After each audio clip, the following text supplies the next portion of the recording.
Salute the Badge is brought to you by Montana Rail Link, supporting the Main Street of Montana for 30 years.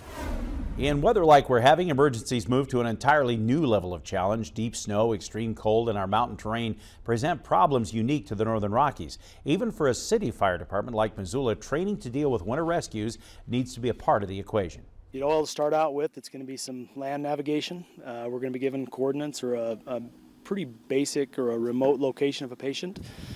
From there, we'll get to the patient and do a patient assessment, patient care, patient treatment, and then all that hopefully will end up with a patient extraction.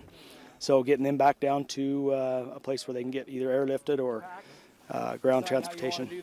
The individual is lying in the woods approximately 50 feet off the trail. Missoula firefighters recently spent a long day training at Snowbowl, rescuing a gunshot victim from a wooded area, with a second team trekking far up the mountain for a patient who'd fallen from a chairlift. That requires anticipating not only the medical and rescue equipment, but what the teams need, from GPS units to food, water, and even the ability to shelter and start a fire as needed.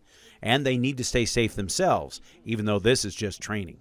We just talked about that in our safety briefing. We actually have an incident within an incident plan, basically, and if one of us, anybody up here that's involved today, gets injured or sick, then that becomes first priority. For Lohman, training the MFD crews is not only a passion, but an absolute necessity. In a community as varied as Missoula, with as much outdoor recreation as we have, you just never know what emergencies might happen. Everything's new, you know, and that's kind of the nature of the business, is you don't know what you're going to get any given day. And so that's the experience, is trying to train for what you don't know you need to train for. Perfect example of that was the avalanche just a few years ago. So who would have thought, you know, we have avalanche in town. So if we have the training and the experience and the tools, we hopefully can be prepared for any type of situation. And the firefighters say you can help by being prepared yourselves when heading out for recreation, especially in these kinds of conditions. We'll have more on that in a future Salute the Badge report.